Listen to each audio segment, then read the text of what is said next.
Bonjour à toutes et à tous et bienvenue dans votre magazine quotidien Smart Education, un magazine, vous le savez, dédié à la formation, aux nouveaux métiers, aux nouvelles pédagogies, le rendez-vous qui donne un futur à la jeune génération. Il est loin le temps où l'animation 3D et le jeu vidéo étaient catégorisés geek. L'univers du jeu séduit de plus en plus d'étudiants chaque année.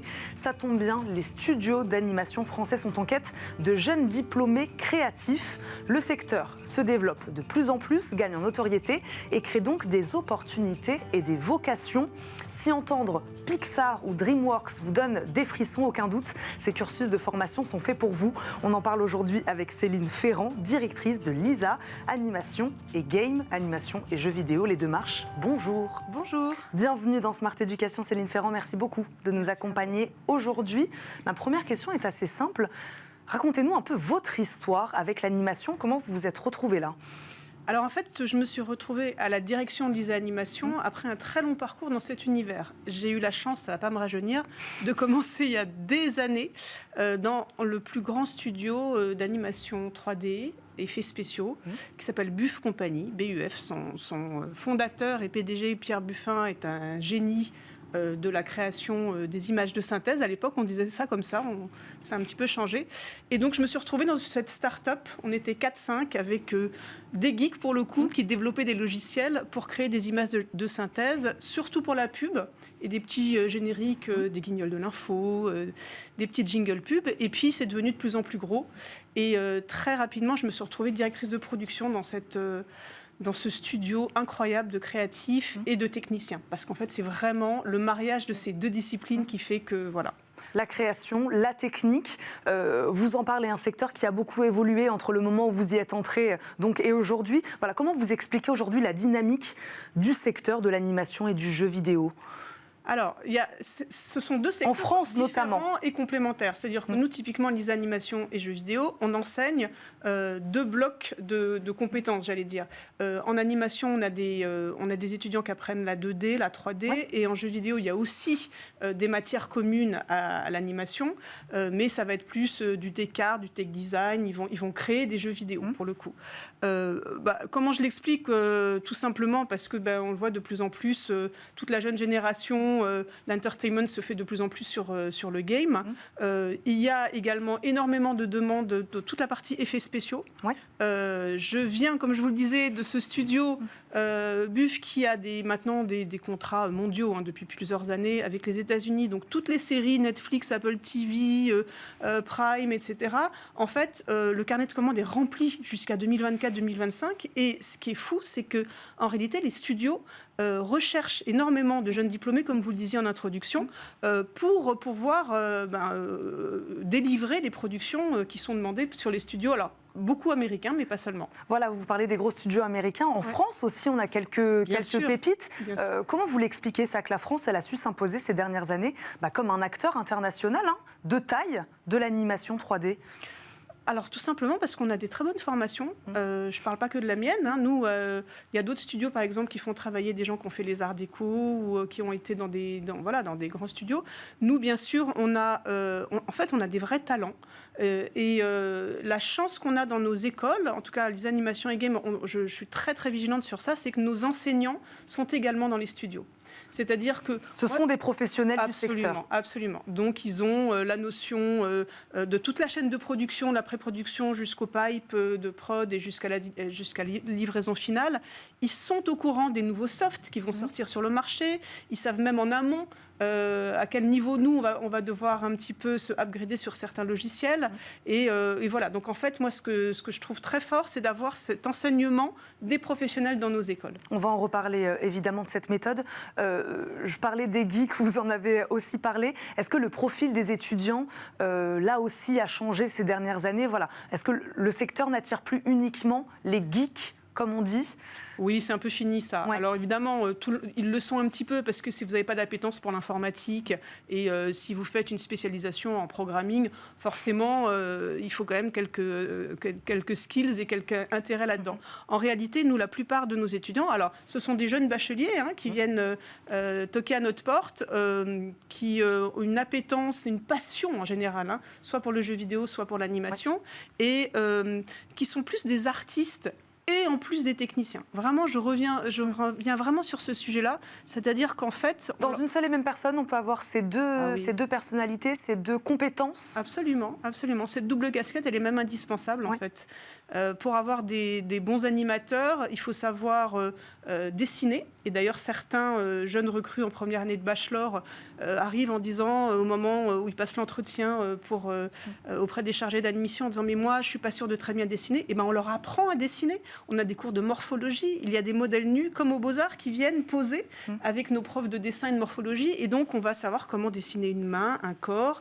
Et une fois qu'on sait dessiner sur papier, eh ben, il faut savoir maîtriser l'outil informatique pour faire vivre les personnages qu'on a dessinés et créés. Vous parliez de l'importance d'avoir des professionnels du secteur qui travaillent avec vous, qui enseignent auprès de ces jeunes étudiants, notamment, j'imagine, concernant l'évolution des technologies dans ce secteur qui va très vite. Aujourd'hui, on parle beaucoup de réalité virtuelle, de métavers, etc. Il faut être capable de s'adapter aujourd'hui à ces nouvelles technologies aussi.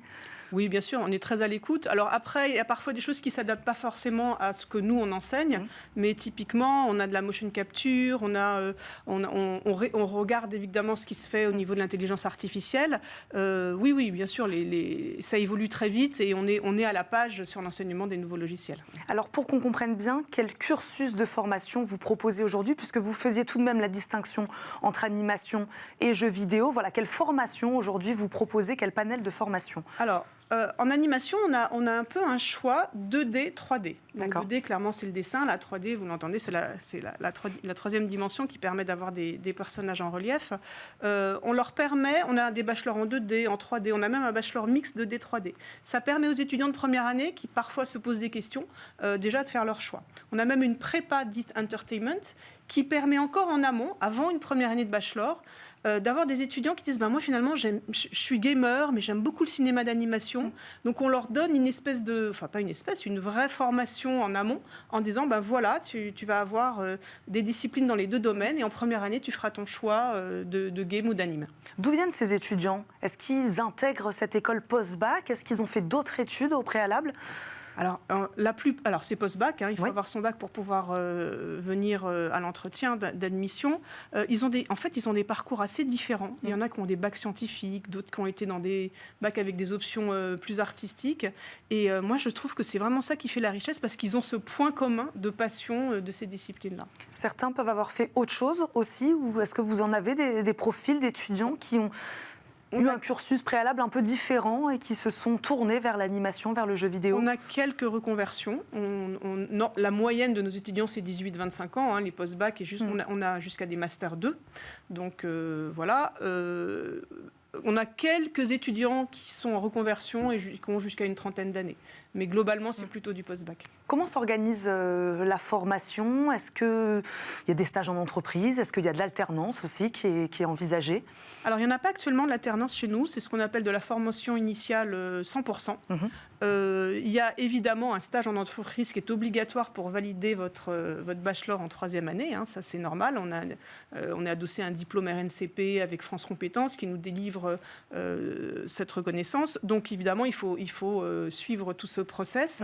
Et oui, bien sûr, on a... Et puis, idéalement, quand nos étudiants sortent de leur bachelor ou de leur master et qu'ils font un stage, comme il y a beaucoup de demandes dans le recrutement, nous, notre obsession, quasiment, en tout cas la mienne, c'est l'employabilité. C'est-à-dire qu'un étudiant qui a fait 3 ou 5 ans d'études chez nous, le but, c'est évidemment qu'il trouve un travail dans ce qui lui plaît. Comment vous vous engagez sur cette question de l'employabilité? Est-ce que vous garantissez un emploi à ces étudiants qui vont sortir de votre formation? Alors, le mot garantie est un peu... Je pense qu'il n'y a aucune école d'enseignement supérieur qui peut vraiment garantir à 100%. Un taux d'employabilité de 100%, c'est un peu compliqué d'insertion professionnelle, en tout cas... Le taux le plus élevé possible. En tout cas, on s'efforce le plus possible de les accompagner, ne serait-ce que pour leur recherche de stage.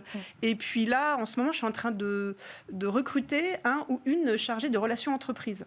Pour moi, typiquement, c'est un poste clé au sein d'une école qui, justement, met en lien les studios qui sont demandeurs et nos étudiants qui sont demandeurs aussi. Mais actuellement, quel lien, justement, vous entretenez avec les entreprises, en l'occurrence les studios? Ah ben, excellent, excellent. L'idée, c'est d'organiser des journées de job recruiting. Donc, en fait, un peu avant la fin, au moment de la fin de l'année des films de fin d'études, des bachelors ou des masters, on fait venir au sein de Lisa Animation et Game les studios, les recruteurs chez nous, et ils rencontrent les étudiants en direct. Et c'est le meilleur moyen pour cette employabilité. Vous parliez d'une demande. Qui recrute aujourd'hui? Est-ce que ce sont les gros studios, les petits studios indépendants tout le monde? J'allais vous dire les deux, mon général. En fait, c'est ça qui est bien. Alors, les petits studios ne raisonnent pas exactement comme les très gros. Je vais vous donner un exemple. Quand j'étais chez Buff, qui est très généraliste, on leur demande de faire de la modélisation, de l'animation, du rendu, du lighting, du compositing, tout. Les étudiants étaient parfois un peu perdus parce qu'ils étaient meilleurs en anime ou en rigging. Ça vous parle peut-être pas, mais enfin, ce sont des disciplines, voilà. Et nous, on disait, non, moi, je veux que tu sois en charge de ton personnage. Tu vas le créer, tu vas l'animer, tu vas lui donner de la couleur, tu vas l'intégrer dans le plan filmé. Et puis après, ils partaient aux États-Unis parce que les Américains leur font le chant des sirènes. Et parfois, ça les séduire. Ouais, ils savent les séduire. Et souvent, je leur disais, parte, ils ont 23, 24 ans. Et souvent, ils revenaient un peu déçus parce qu'ils étaient tellement catalogués dans une tâche. C'est normal, ce sont des pipes et des studios énormes. On appelait ça le syndrome de l'oreille de Mickey, c'est-à-dire que pendant 6 semaines, ils allaient uniquement animer l'oreille de Mickey. Ce qui est pour un artiste un peu complet, parfois un peu frustrant. Donc, pour revenir à votre question, les petits studios auront tendance à faire plus de tâches à un jeune artiste qui vient chez eux, et les gros à compartimenter. Être plus polyvalent, et sinon être plus technique, plus expert sur... Voilà, en tout cas plus spécialiste dans son domaine. Sur une technique. Ouais. Vous parliez tout à l'heure de la publicité. Est-ce que c'est aussi possible, une fois qu'on a suivi une formation comme ça, d'aller travailler dans des grosses entreprises qui, elles aussi, ont des besoins d'animation, sur de la communication, sur de la pub? Est-ce que c'est véritablement le cas? Alors oui, mais souvent les grosses agences de pub délèguent à des sociétés de production. Donc de toute façon, les étudiants... Donc, en cascade, il y a du travail, mais ça ne sera pas forcément au sein de l'agence qu'ils vont travailler. Merci beaucoup Céline Ferrand d'être venue nous parler de cette filière. Aujourd'hui, on en avait très peu parlé dans Smart Education. On est ravis de vous avoir reçu. J'espère qu'on a donné envie à certains étudiants de se lancer dans l'animation ou le jeu vidéo. L'animation et le jeu vidéo aussi, les deux sont possibles. Je rappelle, vous êtes la directrice de Lisa Animation et Game. Merci d'être venue nous voir. Merci à vous. Merci à vous, évidemment, de nous avoir suivis. On se retrouve très très vite pour un nouveau numéro de Smart Education. À très vite. Ciao.